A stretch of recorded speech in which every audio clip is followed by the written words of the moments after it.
మీరు మీ అభిమాన shows and serials TV కన్నా ముందు ఈటీవీ విన్ యాప్లో చూడండి. Download and subscribe to ETV win app. 99 రూపాయలు మాత్రమే. మౌన పోరాటం మౌన పోరాటం.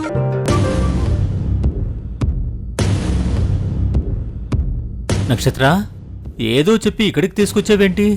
దుర్గ ఇక్కడే ఉంది కదా.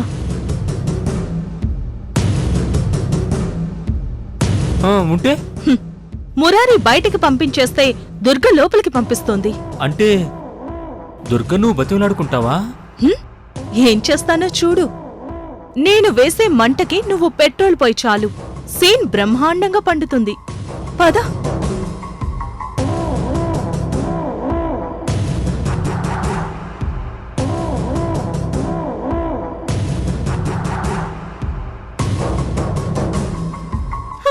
అత్తయ్య, అత్తయ్య, అత్తయ్య, నాకు మీరే దిక్కు. నక్షత్ర దుర్గ కాళ్ళు పట్టుకుందేంటి? మీరే నాకు దిక్కు అత్తయ్య, నన్ను మీరే కాపాడాలి.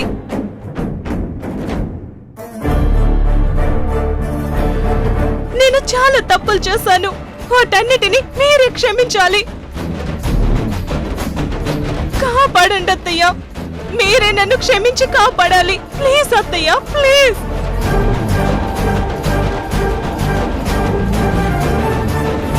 మురారికి మీరే నచ్చ చెప్పాలి.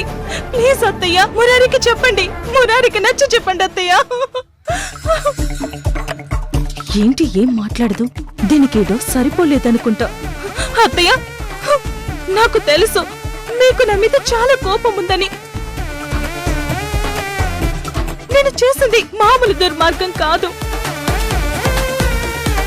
ఇంత మంచి దానివైన నిన్ను ఎన్నో మాటలన్నాను, నీతో ఎన్నో గొడవలు పడ్డాను, నీకు మనశ్శాంతి లేకుండా చేశాను. మిమ్మల్ని మీ పిల్లల్ని దూరం చేయాలని చూశాను, మీ కుటుంబాన్ని ముక్కలు చేయాలనుకున్నాను. అన్ని తప్పులే, పాపాలే. కానీ అప్పుడు తెలియలేదు అత్తయ్య, ఏం చేయను. అప్పుడు నా నెత్తి మీద శని కూర్చుంది. అందుకే నాకు కన్ను మిన్ను తెలియలేదు, మంచి చెడ్డలు తెలియలేదు, చిన్న పెద్ద తేడాలు తెలియలేదు. ఇప్పుడు తెలిసింది అత్తయ్య, ఏదేంటో, ఏది కరెక్టో, ఏది రాంగో అన్నీ తెలిసాయి. అందుకే నేను బతిమాలుకుంటున్నాను. ఈ ఒక్కసారికి నీ కొడుకుకి నచ్చ చెప్పి నా కాపురాన్ని నిలబెట్టత్తయ్యా. నువ్వు చెప్తే నీ కొడుకు వింటాడు. ఇంకెప్పుడు ఏ తప్పు చెయ్యను, బుద్ధిగా కాపురం చేసుకుంటాను. ప్లీజ్ అత్తయ్య, ప్లీజ్. ఏం డ్రామాలాడుతున్నావు నక్షత్ర?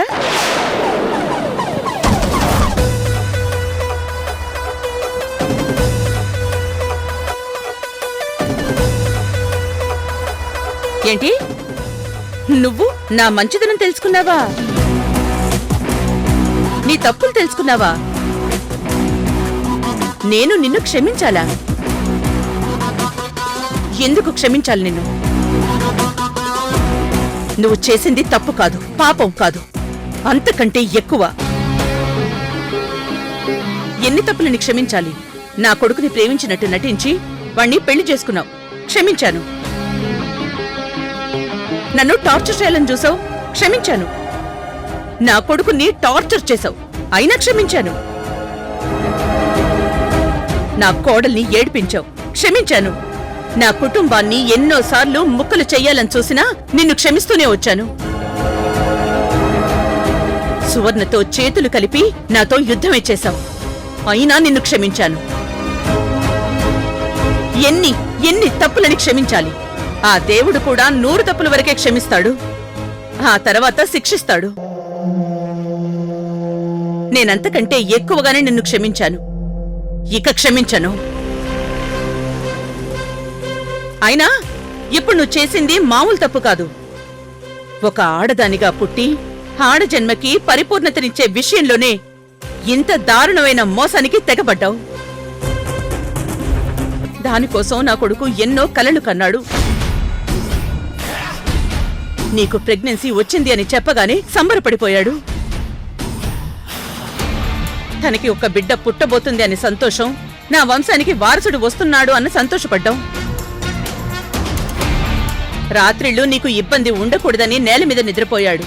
బిడ్డ ఆరోగ్యంగా ఉండాలని దేవుడికి మొక్కుకుని ఎప్పటినుంచో ఒంటిపూట భోజనం తింటున్నాడు. ఎక్కడున్నా ఏ టైంలో ఉన్నా నీ గురించే ఆలోచించాడు.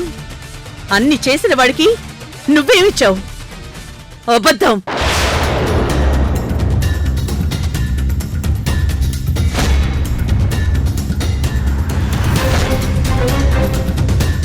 అబద్ధం అనే బిడ్డని వాడి చేతుల్లో పెట్టావు. వాడి గుండెని ముక్కలు చేశావు. వాడి మనసుని ముక్కలు చేశావు. అసలు మురారికి ఈ విషయం తెలిసాక వాడు నిన్ను బ్రతకనివ్వడేమోనని భయపడ్డాను. వాడు నీ ప్రాణాల్ని మిగిల్చాడు. నిన్ను రోడ్డు మీదకి పంపడంతో సరిపెట్టాడు.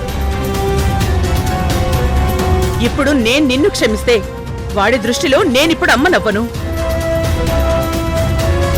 వాడి జీవితం నాశనం కోరుకున్న రాక్షసినవుతాను. తప్పు చేస్తే క్షమించొచ్చు, ద్రోహం చేస్తే వదిలించుకోవడమే మంచిది. పైగా నువ్వెప్పటికీ మారే మనిషివి కాదు. ఒళ్లంతా విషం నింపుకున్న మనిషివి. నువ్వు మారలేవు. నేను నిన్ను క్షమించలేను. మీరిక బయలుదేరండి. అత్తయ్య,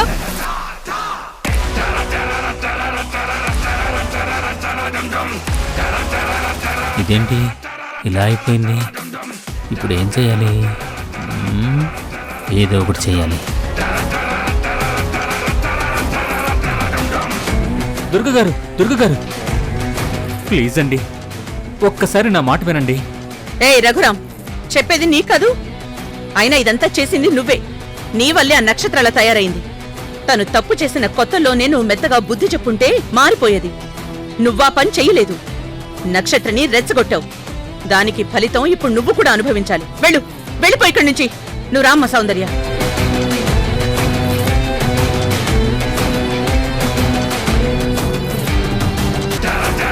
ఈసారి దుర్గ చాలా స్ట్రాంగ్గా ఫిక్స్ అయింది. లాభం లేదు.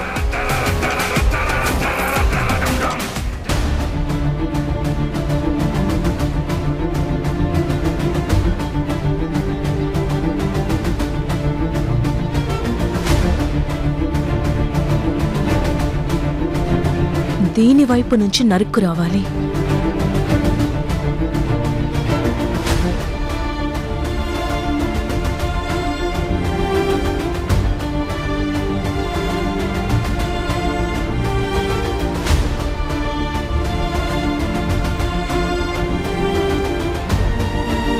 ఏంటి సైలెంట్గా ఉన్నావు? నువ్వేగా నీతో మాట్లాడొద్దన్నా. ఎక్కడికి ఎందుకు వచ్చావు? మనసు లేని మనుషుల మధ్య ఉన్నప్పుడు ఎక్కడికైనా రావాలి, తప్పదు. ఏమైంది? చేతిలో బ్యాగ్ ఏంటి? మురారి నన్ను ఇంట్లోంచి పంపించేశాడు. ఎందుకు? ఎందుకంటే అతని సంతోషం కోసం ఓ చిన్న అబద్ధం ఆడితే అదేదో పెద్ద నేరమైనట్టు పంపించేశాడు. నువ్వు ఏం చేసావో చెప్పు. అదసలు నేరమో కాదు, నేను చెప్తాను. ఏముంది, మురారి సంతోషంగా ఉంటాడని నాకు ప్రెగ్నెన్సీ వచ్చిందని అబద్ధమాడాను. అది అబద్ధమని తెలిసింది. వెంటనే నా మీద ఇంతెత్తున లేచి బయటకు తోసేశాడు. నేను వెంటనే దుర్గ దగ్గరకొచ్చాను. దుర్గ కూడా ఆడదన్నని జాలి లేకుండా నన్ను బయటికి పంపేసింది. అసలు మానవత్వమే లేదు వీళ్ళకి. మానవత్వం గురించి మనమే మాట్లాడుకోవాలి నక్షత్ర. అయినా నువ్వేదో మంచి పని చేసినట్టు నీ మీద మానవత్వం చూపించాలా? నిజంగా దుర్గత్తయ్య కాబట్టి ఇంట్లో నుంచి బయటికి పంపించేసింది.